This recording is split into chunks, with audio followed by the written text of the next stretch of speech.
سامعین کرام السلام علیکم ورحمۃ اللہ وبرکاتہ۔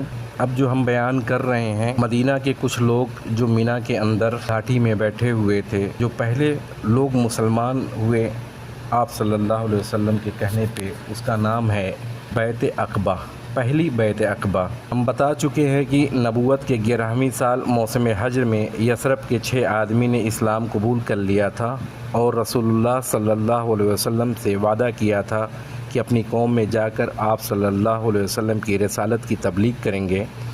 اس کا یہ نتیجہ ہوا کہ اگلے سال جب موسم حج آیا، یعنی ذی الحجہ 12 نبوی مطابق جولائی سن 621، تو 12 آدمی آپ صلی اللہ علیہ وسلم کی خدمت میں حاضر ہوئے۔ ان میں حضرت جابر بن عبداللہ بن رعاب کو چھوڑ کر باقی 5 وہی تھے جو پچھلے سال بھی آ چکے تھے۔ ان کے علاوہ وہ 7 آدمی نئے تھے جن کے نام یہ ہیں: معاذ بن حارث ابن غفرہ، قبیلہ بنو نجار، خزرج کے تھے۔ ذکوان بن عبد القیس بنی زریق کے تھے۔ عبادہ بن صامت بنی غنم سے۔ یزید بن ثعلبہ بنی غنم کے حلیف۔ عباس بن عبادہ بن نضلہ، قبیلہ بنی سالم۔ الہیثم بن ابو الاحتحان بنی عبد الاشہل سے، اوس سے تھے یہ۔ عویم بن سعیدہ بنی عمرو بن خوف، یہ بھی اوس سے تھے۔ ان میں صرف آخر کے 2 آدمی قبیلہ اوس سے تھے، باقی سب کے سب قبیلہ خزرج سے تھے۔ ان لوگوں نے رسول اللہ صلی اللہ علیہ وسلم سے مینا کی عقبہ کے پاس ملاقات کی اور آپ صلی اللہ علیہ وسلم سے چند باتوں پر بیعت کی۔ وہ باتیں وہی تھیں جن پر آئندہ صلح حدیبیہ کے بعد اور فتح مکہ کی وقت عورتوں سے بیعت لی گئی تھی۔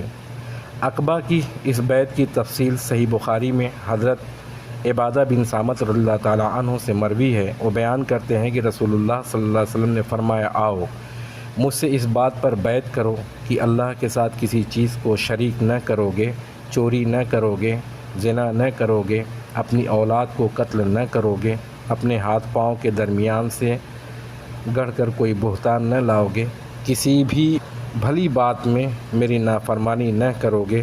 جو شخص یہ ساری باتیں پوری کرے گا اس کا اجر اللہ پر ہے۔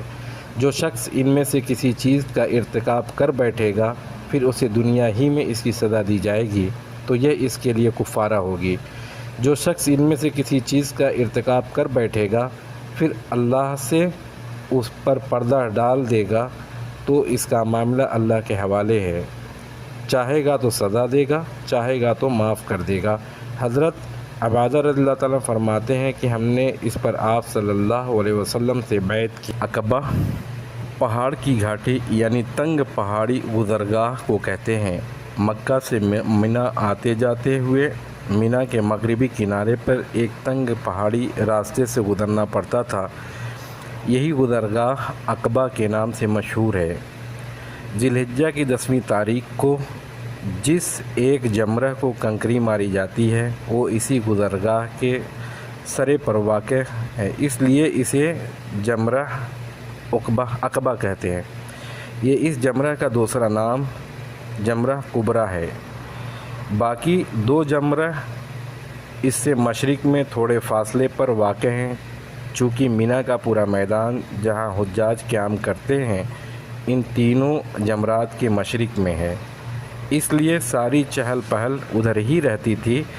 کنکریاں مارنے کے بعد اس طرف لوگوں کی آمد و رفت کا سلسلہ ختم ہو جاتا تھا، اسی لیے نبی صلی اللہ علیہ وسلم نے بیعت لینے کے لیے اس گھاٹی کو منتخب کیا۔ اسے مناسبت سے اس کے بیعت العقبہ کہتے ہیں۔ اب پہاڑ کاٹ کر یہاں کشادہ سڑکیں نکال دی گئی ہیں۔